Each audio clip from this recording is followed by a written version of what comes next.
దక్షిణ కైలాస క్షేత్రానికి ఆధ్యాత్మిక శోభ చేకూరేలా పట్టణంలోని ప్రధాన కూడలి ప్రాంతాల్లో ఆధ్యాత్మిక ఆకర్షణీయమైన సర్కిల్స్ ని ఏర్పాటు చేశారు. శ్రీకాళహస్తికి ముఖద్వారమైన నెల్లూరు వైపు నుంచి పట్టణంలోకి వచ్చే మార్గం కాసా గార్డెన్ సమీపంలో దేవస్థానం ఆర్చి ముందు ప్రధాన కూడలిలో నంది సర్కిల్ ఏర్పాటు చేశారు. చెన్నై వైపు నుంచి వచ్చే రహదారిలో ప్రధాని కూడలిలో ఎంజీఎం హాస్పిటల్ సమీపంలో భక్త కన్నప్ప సర్కిల్ ఏర్పాటు చేశారు. తిరుపతి వైపు నుంచి వచ్చే ప్రధాన కూడలిలో ఏపీ సీడ్స్ వద్ద శివయ్య సర్కిల్ ఏర్పాటు చేశారు. గత ప్రభుత్వ హయాంలో నాటి శ్రీకాళహస్తీశ్వర స్వామి వారి దేవస్థానం మాజీ ధర్మకర్తల మండలి అధ్యక్షులు అంజూరు తారక శ్రీనివాసులు గట్టి సంకల్పంతో దక్షిణ కైలాస క్షేత్రానికి ఆధ్యాత్మిక శోభ తీసుకురావడానికి ప్రధాన కూడలిలో సర్కిల్స్ ను ఏర్పాటు చేయించారు.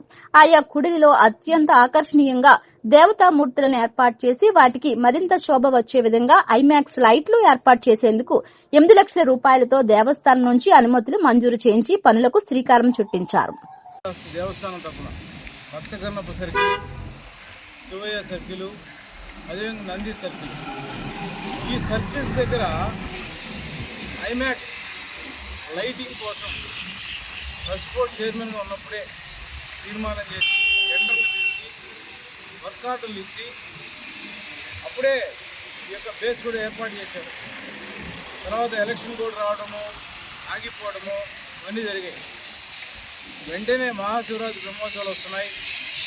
మన పట్టణానికి ఎంతో సుందరీకరణంగా ఉండే విధంగా ఈ ఐమాక్స్ లైటింగ్ ఏర్పాటు చేస్తున్నాం.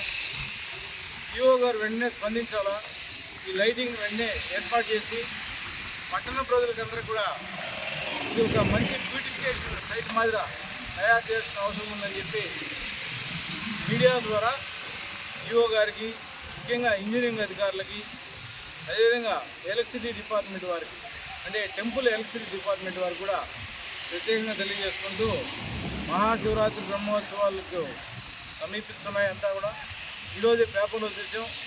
జనవరి 30 లోపల అన్ని వర్క్లు కంప్లీట్ అవ్వాలని, ఆ ప్రాసెస్లో దీన్ని కూడా పెట్టుకొని వెంటనే కంప్లీట్ చేయాల్సిందిగా